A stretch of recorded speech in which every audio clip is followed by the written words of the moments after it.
இன்னைக்கு இருக்கிற சினிமாவில் நகைச்சுவை நடிகர்கள் நிறைய பேர் நகைச்சுவை நடிகர்கள் ஆனதுக்கு அப்புறமா படங்கள்ல ஹீரோவா நடிக்கிறாங்க. இது எல்லாத்துக்கும் முன்னோடியா நகைச்சுவை நடிகர் தங்கவேலுவை சொல்லலாம்.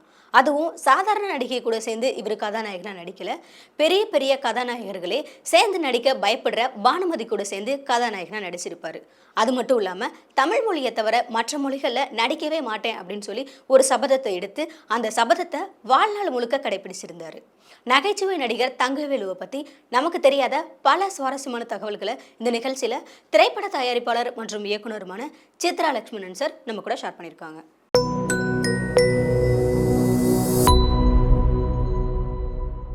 எம்ஜிஆரோட எண்ணற்ற திரைப்படங்களில் நடித்தவர் நகைச்சுவை நடிகர் தங்கவேலு என்பதை எல்லோரும் அறிவார்கள்.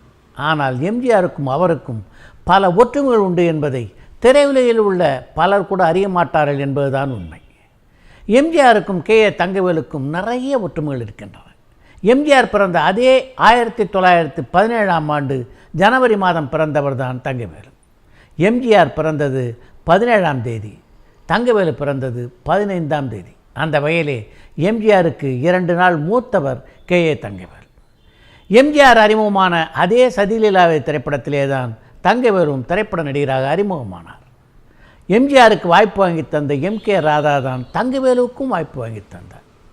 ஆனால் எம்ஜிஆருக்கும் தங்கவேலுக்கும் இடையே மிகப்பெரிய வித்தியாசம் என்னவென்றால், சதிலீலாவதி திரைப்படத்திற்கு பிறகு எம்ஜிஆருக்கு தொடர்ந்து திரைப்படங்கள் நடிக்கக்கூடிய வாய்ப்புகள் கிடைத்தன. ஆனால் தங்கவேலுக்கு அப்படிப்பட்ட வாய்ப்புகள் அமையவில்லை. 15 ஆண்டுகளுக்கு பின்னாலே சிங்காரி என்ற திரைப்படத்திலே தான் மீண்டும் திரைப்படத்தில் நடிக்கக்கூடிய வாய்ப்பு தங்கவேலுக்கு கிடைத்தது. இந்த சிங்காரி என்ற கதை ஏற்கனவே நாடகமாக நடிக்கப்பட்ட கதை. அந்த நாடகத்திலே அவர் என்ன வேடம் ஏற்றிருந்தாரோ அதே வேடத்தை தான் சிங்காரி திரைப்படத்திலும் ஏற்றிருந்தார் தங்கவேலு. தங்கவேலு ஆரம்ப காலகட்டத்தில் பார்த்திங்கன்னா எல்லோரும் டனால் தங்கவேலு என்று தான் கூப்பிடுவார்கள். அதற்கு காரணமாக அமைந்தது சிங்காரி திரைப்படம் தான். அந்த படத்திலே தான் டனால் என்ற வார்த்தையை அடிக்கடி பயன்படுத்துவார் தங்கவேலு. சிங்காரி திரைப்படத்திற்கு பிறகு பல திரைப்படங்களிலே சிறு சிறு பாத்திரங்களை நடித்து கொண்டிருந்த தங்கவேலுவுக்கு தமிழ் சினிமாவிலே ஒரு நிலையான இடத்தை பெற்று தந்த திரைப்படம் பணம். நடிகர் திலகம் சிவாஜி கணேசனுடைய 2வது திரைப்படம் அது. அந்த படத்திலே சிவாஜியுடன் இணைந்து நடித்த தங்கவேலு அதற்கு பிறகு 20 வருடங்களுக்கு மேலாக சிவாஜியுடன் தொடர்ந்து பல திரைப்படங்களிலே நடித்தார். அந்த படத்திலே தங்கவேலுக்கு வாய்ப்பு கிடைப்பதற்கு முக்கியமான காரணமாக இருந்தவர் அந்த படத்தினுடைய தயாரிப்பாளர்கள் ஒருவரான கலைவாணர் என்.எஸ். கிருஷ்ணன். தங்கவேலுடைய நடிப்பு திறமை மேலே அவருக்கு அப்படி ஒரு அபார நம்பிக்கை. அதனால்தான் அந்த படத்திலே அவருக்கு வாய்ப்பு தந்தார் அவர். பணம் திரைப்படத்திற்காக தங்கவேலுவை கலைவாணர் என்.எஸ். கிருஷ்ணன் ஒப்பந்தம் செய்த போது ஒரு மறக்க முடியாத சம்பவம் தங்கவேலுடைய வாழ்க்கையில் நடைபெற்றது. பணம் திரைப்படத்தில் நடிப்பதற்காக கலைவாணர் என்.எஸ். கிருஷ்ணன் தங்கவேலுக்கு 1000 ரூபாயை முன்பணமாக கொடுத்தார். கையில் அந்த 1000 ரூபாயை வாங்கின உடனே தங்கவேலு அடைஞ்ச ஆனந்தத்துக்கு அளவே இல்லை. உடனே நேராக அந்த மகிழ்ச்சியை தனது பெரியப்பாவுடன் பகிர்ந்து கொள்ள வேண்டும் என்று வீட்டுக்கு போனார் தங்கவேலு.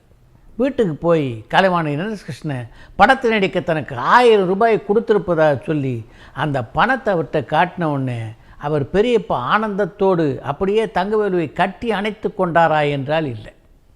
சந்தேக கண்களோடு தங்கவேலுவை பார்த்து கொண்டிருந்தார் அவர். தங்கவேலுவையும் அவர் கையில் இருந்த ரூபாய் நோட்டையும் மாறி மாறி பார்க்குறார் அவர். அவரை பொறுத்த வரைக்கும் தங்கவேலு கலைவாணர் வீட்டில் இந்த பணத்தை எடுத்து கொண்டு வந்து விட்டார் அப்படின்னு தான் அவர் நினச்சார். அதுக்கு முக்கியமான காரணம் இருந்தது. ஏன்னா அப்போ தங்கவேலு நாடகங்கள் நடிப்பதற்கு மாதம் 10 ரூபாய் சம்பளம் வாங்கிட்டு இருந்தார். மாதம் 10 ரூபாய் சம்பளம் வாங்கிட்டு இருந்த ஒருவருக்கு 1000 ரூபாயை கொடுத்தாங்கன்னு சொன்னால் யார் நம்புவாங்க? தங்கவேலுவை சந்தேக கண்களோடு பார்த்து கொண்டிருந்த அவரது பெரியப்பா அத்தோடு நின்னாரானா இல்லை. தங்கவேலுவை பார்த்து உரத்த குரலில் சத்தம் போட தொடங்கினார். உன்னை எப்படி வச்சுருந்தார் கலைவாணர் என்.எஸ். கிருஷ்ணன்? சொந்த மகன் மாதிரி வச்சுருந்தார். அவர் வீட்டில் போய் இப்படி 1000 ரூபாய் திருடிட்டு வந்துட்டே நியாயமா அப்படின்னு ஆத்திரத்தோடு பேசினவர் தங்கவேலுவை போட்டு அடிக்க ஆரம்பித்தார். அடி தாங்க முடியாத தங்கவேலு கலைவாணர் என்.எஸ். கிருஷ்ணன்ட்ட நேராக தனது பெரியப்பா கூட்டுட்டு போய் அவர் வாயால் விளக்கத்தை இவருக்கு சொன்னால் ஒழிய நாம் தப்பிக்க முடியாது என்ற எண்ணத்தில் நேராக கலைவாணர் வீட்டுக்கு தனது பெரியப்பாவை அழைத்து சென்றார். கலைவாணர் வீட்டுக்கு போன உடனே என்ன நடந்ததுன்னு கலைவாணர் என்.எஸ். கிருஷ்ணன் சொல்கிற வரைக்கும் அவரது பெரியப்பாவுக்கு பொறுமை இல்லை. தெரியாமல் தப்பு நடந்துருச்சு, மன்னிச்சுங்க, இனிமேல் நடக்காமல் பார்த்துக்கிறேன் அப்படின்னு என்.எஸ். கிருஷ்ணன்ட்ட சொல்ல ஆரம்பித்தார் அவர். அவர் அப்படி சொன்ன உடனே என்.எஸ். கிருஷ்ணனுக்கு ஒன்றுமே புரியல. அதனால் அவர் தங்கவேலுவை பார்த்தார். என்ன அப்படின்ற மாதிரி. இல்லைங்க, நீங்கள் 1000 ரூபாய் எனக்கு முன்பணமாக கொடுத்ததை அவர்கிட்ட சொன்னேன். இவர் அதை சுத்தமாக நம்பலை. நான் ஏதோ உங்கள் வீட்டிலேருந்து திருடிட்டு வந்ததாக நினைக்கிறாரு, அதனால் நீங்கள் தான் விளக்கத்தை சொல்லி என்னை காப்பாற்றணும் அப்படின்னு என்எஸ் கிருஷ்ணன்ட்ட கேட்டுக்கொண்டார் தங்கவேலு. அதற்கு பிறகு தங்கவேலுடைய பெரியப்பாவை பார்த்து, நான் தான் அந்த பணத்தை கொடுத்தேன், இந்த 1000 ரூபா பணத்தை தங்கவேலு எங்கள் வீட்டிலேருந்து திருடிட்டுலாம் வந்துடல, நான் தான் அவனுக்கு கொடுத்தேன். தங்கவேலுடைய திறமை பற்றி உங்களுக்கு தெரியாது. அவனுடைய திறமைக்கு இந்த 1000 ரூபாயெலாம் ரொம்ப கம்மி, மிகப்பெரிய திறமைசாலி அவன் அப்படின்னு தங்கவேலுவை பாராட்டி கலைவாணர் என்எஸ் கிருஷ்ணன் சொன்னதுக்கு பிறகுதான் தங்கவேலுடைய பெரியப்பா சமாதானம் அடைந்தார். எம்ஜிஆர், சிவாஜி, ஜெமினேசன், எஸ்.எஸ். ராஜேந்திரன், முத்துராமன், ஜெய்சங்கர், ரவிச்சந்திரன் என்று தங்கவேலு இணைந்து நடிக்காத கதாநாயகர்களே இல்லை என்று சொல்லலாம். இப்போல்லாம் பார்த்திங்கன்னா பல நகைச்சுவை நடிகர்கள் திரைப்படங்களிலே கதாநாயகனாக நடித்து கொண்டிருக்கிறார்கள். அதற்கெல்லாம் ஆதார சுத்தியாக இருந்தவர் தங்கவேலு தான். பெரிய பெரிய கதாநாயகர்களே ஜோடி சேர்ந்து நடிப்பதற்கு பயந்த நடிப்புக்கு இலக்கணம் வகுத்த நடிகையான பானுமதியுடன் ரம்பையின் காதல் என்ற திரைப்படத்திலே இணைந்து கதாநாயகன் நடித்தவர் தங்கவேலு. திரையிலே மட்டுமின்றி வாழ்க்கையிலும் அவரோடு இணைந்த எம். சரோஜாவோடு அவர் நடித்த திரைப்படங்களிலே மிகவும் மறக்க முடியாத ஒரு திரைப்படம் ஸ்ரீதருடைய இயக்கத்திலே உருவான கல்யாண பரிசு. அந்த திரைப்படத்திலே தான் பகீரதன் என்ற எழுத்தாளர் என்று தனது மனைவியிடம் பொய் சொல்லிவிட்டு பகீரதனுக்கு நடக்கின்ற பாராட்டு விழாவில் கலந்து கொண்டு தங்கவேலு வீடு திரும்புவதாக ஒரு காட்சி இடம்பெற்றிருந்தது. அந்த காட்சி திரையிலே ஓடும்போது வாய்விட்டு சிரிக்காத ரசிகர்களை விரல் விட்டு எண்ணி விடலாம். திரையிலே 5 நிமிடங்கள் ஓடக்கூடிய அந்த காட்சி படமாக்கப்பட்ட போது சிரிப்பை அடக்க முடியாமல் அந்த செட்டை விட்டு பலர் தெரித்து ஓடிய சம்பவம் எல்லாம் அந்த படத்தினுடைய படப்பிடிப்பின் போது நடைபெற்றிருக்கிறது. கல்யாண பரிசு திரைப்படத்தை பொறுத்த வரைக்கும் தங்கவேலுடைய வாழ்க்கையில் மறக்க முடியாத ஒரு திரைப்படமாக அது அமைந்தது. அதற்கு காரணம் அந்த படம் அவருக்கு பெற்றுத்தந்த புகழ் மட்டுமல்ல, அந்த படத்தினுடைய 100வது நாள் விழா மதுரையில் நடைபெற்ற போதுதான் திருப்பரங்குன்றத்திலே அந்த படத்திலே தன்னுடன் ஜோடியாக நடித்த எம். சரோஜாவை தனது வாழ்க்கை துணைவியாக்கி கொண்டார் தங்கவேலு.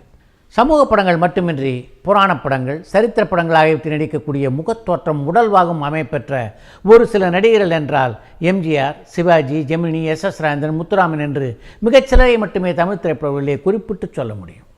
அதே போன்று நகைச்சுவை நடிகர்கள் தங்கவேலு எல்லா பாத்திரமும் நடிக்கக்கூடிய தோற்றமும் உடல்வாகும் பெற்றவராக இருந்தார். திரைப்படங்களில் மட்டுமில்லாமல் செட்டிலும் அறச்சொற்களை அறவே பயன்படுத்துவதில்லை என்பதை கொள்கையாக வைத்து கொண்டிருந்த தங்கவேலு அந்த கொள்கையிலிருந்து தன்னுடைய வாழ்நாளின் இறுதி வரை மாற்றிக்கொள்ளவே இல்லை. அதே போல் அவர் எடுத்திருந்த இன்னொரு கொள்கை ரீதியான முடிவு தமிழ் தவிர வேற்றுமொழி படங்களில் நடிப்பதில்லை என்பது. அதை கடைசி வரை கடைப்பிடித்தார் தங்கவேலு. புரட்சி நடிகரோடு இணைந்து நடிக்கின்ற வாய்ப்பு தமிழ் திரையுலகிலே பலருக்கு கிடைத்திருக்கலாம். ஆனால் எம்ஜிஆரோடு இணைந்து தனது 100ஆண்டு விழாவை கொண்டாடுகின்ற வாய்ப்பினை பெற்ற ஒரே கலைஞர் என்றால் அது தங்கவேலு மட்டுமே.